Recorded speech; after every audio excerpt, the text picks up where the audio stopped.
Hello hi friends, Rajshri किचनमध्ये मी तुमचं स्वागत करते। आज आपण बनवतोय कोथिंबीरचे मुटकुळे, जे एकदम सोप्या पद्धतीने आणि झटपट बनवून दाखवणार आहे मी आज तुम्हाला। तर त्याच्यासाठी मी ही ताजी कोथिंबीर घेतली, ती निवडून घेतली। आता ती पाण्याने स्वच्छ वॉश करून घ्यायची। कोथिंबीर शक्यतो गावठीच वापरायची, तिची टेस्ट थोडी चांगली लागते। ही पाण्याने चांगली धुवून घेतली। आता लसूण घेतला, हिरवी मिरची धुवून घेतली आणि थोडेसे कढईत मी शेंगदाणे भाजायला ठेवले। शेंगदाणे भाजूनच वापरायची, त्याची थोडीशी चव छान लागते। आता हे हिरवी मिरची, लसूण आणि शेंगदाणे मी मिक्सरला वाटून घेणार आहे। हे कोथिंबीरमधून पाणी व्यवस्थित काढून घ्यायचं, म्हणजे पाणी पूर्ण निघालं तर मुटकुळे करायला पटकन जमतात। आता ही बारीक कापून घ्यायची, एकदम बारीक कापायची।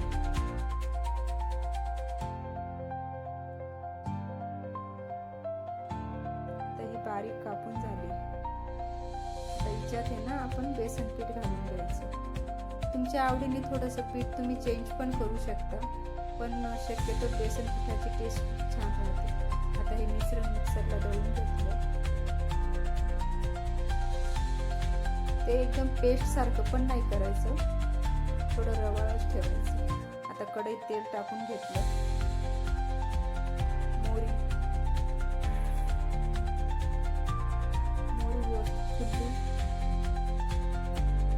मोहरी तडकल्याशिवाय दुसरे मसाले टाकायचेच नाही। जिरं बारीक केलेलं। आता हे घेतलंय ओवा, म्हणजे पचायला चांगलं। पावसाळ्यात शक्यतो त्रास नको व्हायला म्हणून ओवा टाकायचा। आता हे जे वाटण करून घेतलं ना मी, ते टाकते। आता हा मसाला तेलात छान करपू द्यायचा, त्याला तेल सुटेपर्यंत करपायचं। हळदी टाकून घ्यायची। आता याच्यात पण थोडंसं इंजिरं बारीक केलेलं, हळदी आणि चवीनुसार मीठ। आता तेच मिश्रण आहे ना मी अर्ध ठेवलं होतं, जे शेंगुळ्यांमध्ये टाकणार आहे, म्हणजे शेंगुळे पण खायला खूप छान रुचकर लागतात। आता हे याच्यात मी मिक्स करणार आहे। तोपर्यंत आपला मसाला छान करपून झाला बघा। आता याच्यात पाणी टाकून घ्यायचं, ज्याप्रमाणे आपल्याला पातळ पाहिजे ना त्याप्रमाणे टाकून घ्यायचं। आता चवीनुसार मीठ।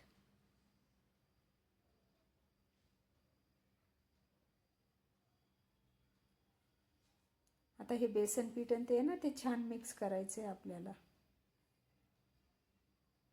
ते पूर्ण मिक्स झाल्यानंतर आपल्याला जर समजा शेंगोळे वळायला प्रॉब्लेम आला ना, थोडा तेलाचा हात करायचा। आता याला पण इकडे पाण्याला उकळी आली आहे छान। आता हे जास्त बारीक नाही करायचे, कारण मग जास्त बारीक करायला आहे ना कोथिंबीर कमी आणि पीठ जास्त असं होऊन जातं। थोडे जाडसरच करणार आहे मी, ते पण छान होतं। पाहिजे तर हाताने असं दाबून वगैरे करू शकतो। अशा प्रकारे हे सर्व शेंगोळे बनवून घेते।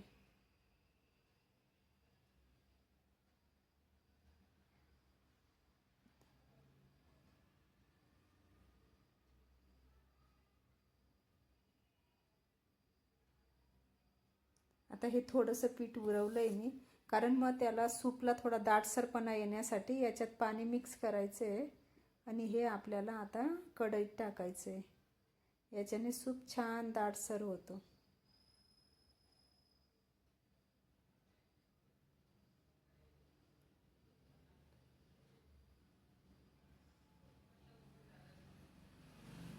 आता याला छान उकळी आली।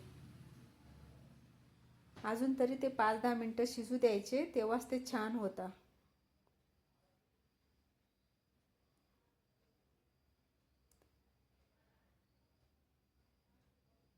कोथिंबीरचे शेंगोळे खायला खूप छान लागतात। असे हे रेडी झाले। आता हे बघा किती छान झाले ना। हे तुम्ही भाकरीसोबत, पोळीसोबत खाऊ शकता आणि असंच पण खाऊ शकता तुम्ही, सूपसारखे पण पिऊ शकता, एवढे छान लागतं।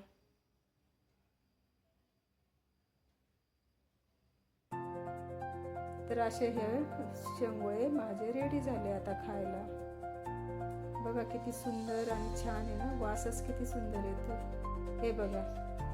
आता तुम्हाला ही रेसिपी कशी वाटली हे मला जरूर कळवा. आणि माझा व्हिडिओ आवडला असेल ना तर लाईक करा, शेअर करा आणि सबस्क्राईब करा. भेटू पुढच्या व्हिडिओमध्ये. तोपर्यंत स्वस्त राहा, मस्त राहा आणि सगळ्यात महत्त्वाचं खात राहा. कोथिंबीर ही खूप म्हणजे चांगली गोष्ट आहे खाण्यासाठी आणि ती आपण रोजच्या भाजींमध्ये तर खातच असतो, पण ही स्पेशल तिचीच भाजी आहे. तर जरूर बनवा. Okay, bye.